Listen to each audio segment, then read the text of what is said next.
दोस्तों, बिहार बीपीएससी शिक्षक भर्ती की परीक्षा खत्म हो चुकी है और दोस्तों इस बीच में अतुल प्रसाद जी का बहुत बड़ा ट्वीट निकल के आ रहा है।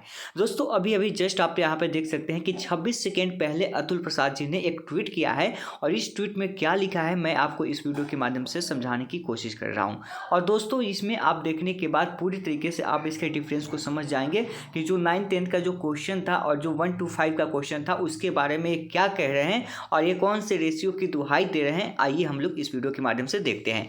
तो सबसे पहले मैं आपको बता दूं कि जो भी इस इंग्लिश को आप पढ़ रहे हैं आप लोग इंग्लिश में पढ़ लीजिए, फिर मैं आपको इसका हिंदी जो है ट्रांसलेट करके दिखा देता हूं कि इसका हिंदी मीनिंग क्या है। तो जो इंग्लिश समझ सकते हैं आप यहाँ पे इंग्लिश के माध्यम से समझ लीजिए। चलिए हम इसका हिंदी अनुवाद करते हैं और हिंदी में इसका मीनिंग क्या होता है इसको हम लोग जानते हैं।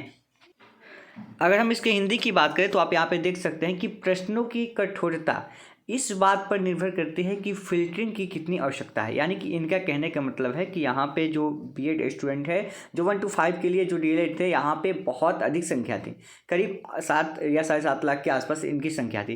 तो इनका कहना है कि प्रश्नों की जो कठोरता है इस बात पर निर्भर करती है कि फिल्टरिंग की कितनी आवश्यकता है, यानी कि कितना उसको छांटा जा सकता है, कितना उसको फिल्टराइज किया जा सकता है। तो इसका मतलब है कि आप उसके ऊपर एक क्या था जेसीबी लेके या रोल लेके आप उसको चढ़ा के उसको छांट सकते थे, ये भी तो एक हो सकता है ना। उम्मीदवार रिक्त अनुपात जितना बड़ा होगा फिल्टर उतना ही महीन होना चाहिए, यानी कि जितने भी कम सीटें होगी वहाँ पे फिल्टराइजेशन कम होना चाहिए। यानी कि इनको क्वालिटी एजुकेशन से कोई मतलब नहीं है। यानी कि कहने का मतलब है कि अगर 1 to 5 में अगर अभ्यर्थी ज़्यादा हैं तो यहाँ पे क्वेश्चन का लेवल बहुत ज़्यादा रहेगा। लेकिन अगर वही बात करें हम 9th-10th की तो अगर वहाँ पे अभ्यर्थी की संख्या कम है तो इसका मतलब क्या है कि अगर वो पास भी नहीं होगा तो उसको आप नौकरी दे दीजिए। यार आप कहते हैं कि हमारे यहाँ योग शिक्षक नहीं है तो बाहर से बुलाते हैं और 9th-10th के लिए आपको बुलाना चाहिए, बुला रहे हैं जहाँ पे अभ्यर्थी नहीं है। अब दुहाई देते हैं और उल्टा पुल्टा बच्चों के सामने रखते हैं। एक तो आपके पास यहाँ पे क्या कॉमन सेंस लेके चल रहे हैं, क्या आप क्वालिटी एजुकेशन बना रहे हैं, किसी को समझ नहीं आ रहा है। यानी कि अगर 9th-10th लेवल 12th में अगर अभ्यर्थी की संख्या कम होगी तो आप बिना पास किए हुए नौकरी दे दीजिए ना, आपको क्वालिटी एजुकेशन चेक करने की क्या ज़रूरत है।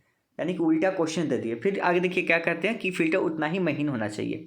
टीआरई में यही हुआ है, यानी कि जो टीचर रिक्वायरमेंट एग्जाम है उसके अंदर यही किया गया है। यहाँ पे लिखा गया है कि 2 इकाई यानी कि 9 से 12 पेपरों में अयोग्य ना होने पर भी अभ्यर्थियों का चयन हो जाएगा। यानी कि यहाँ पे क्या कर रहा है कि 9 से 12 पेपर में अयोग्य ना होने पर भी, यानी कि जो पेपर पास है सिर्फ पास है उनका भी सिलेक्शन यहाँ पे हो जाएगा, ये कह रहा है। लेकिन प्राइमरी में ऐसा नहीं है, मतलब इसलिए आप यहाँ पे दुहाई दे दिए और यहाँ पे फिल्टराइजेशन आप लगा दिए। यानी कि कोई मतलब क्वालिटी एजुकेशन आपके सामने कोई मायने ही नहीं रखता है। अरे ठीक है आपको छांटना ही था तो छांटना क्या था, आप ऑटोमेटिक छांटते।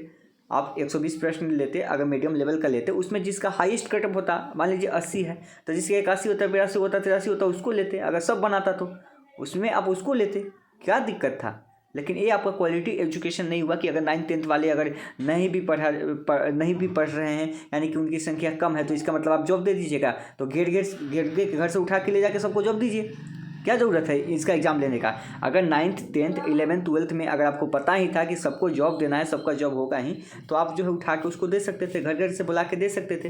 क्या ज़रूरत थी इस एग्ज़ाम की, नहीं थी ना। आप लोग को कैसा लगता है इस एग्ज़ाम की क्या आवश्यकता थी, नहीं आवश्यकता थी, जो भी मन में आपके आए उसको जो है वीडियो के कमेंट बॉक्स में कमेंट कीजिए। और मिलते हैं हम लोग नेक्स्ट वीडियो में नए अपडेट के साथ।